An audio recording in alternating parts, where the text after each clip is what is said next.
So today we're going to tie a pattern called the Red Hot Flash Midge, and this is a murky water pattern. And for the next few weeks I've been deciding to basically do a lot of murky water patterns simply because it's becoming winter almost, and there are going to be murky water.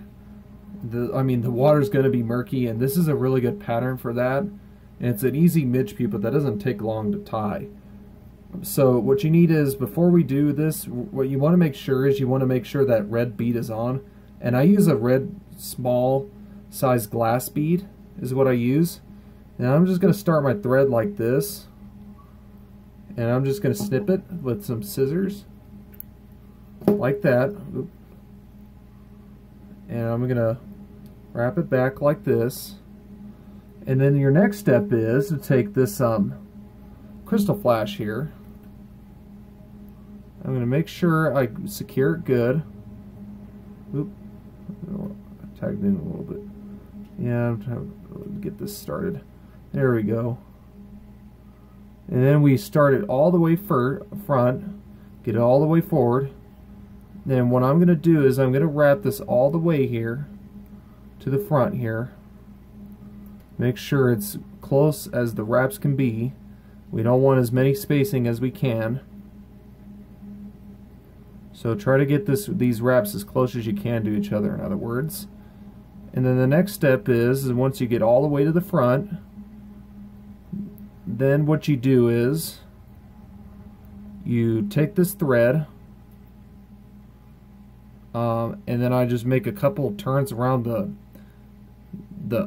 Krystal flash to capture it. And then the next step is to take this Krystal flash, and you want to snip it out of there because we don't want that anymore.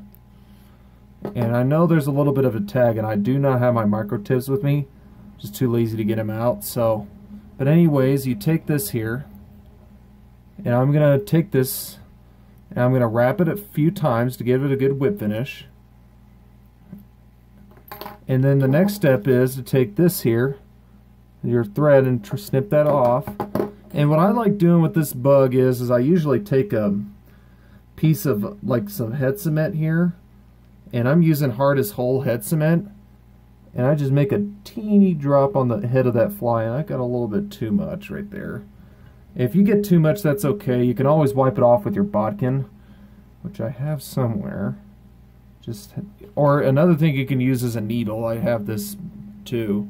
This will also work too, but a needle just to kind of basically rub it off. And you don't want it, you know, basically having too much glue on there. It just doesn't look good. And that's it. That's how you tie one of these. See, they're very simple to tie, very effective during murky water season. Not just when the lake turns over on a river.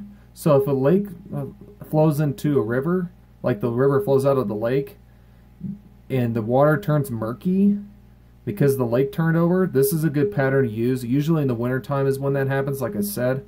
And the other thing with this is you can also use this when high water rinse happens, or like spring melt off, and when the water is murky that way, you can also use it during then.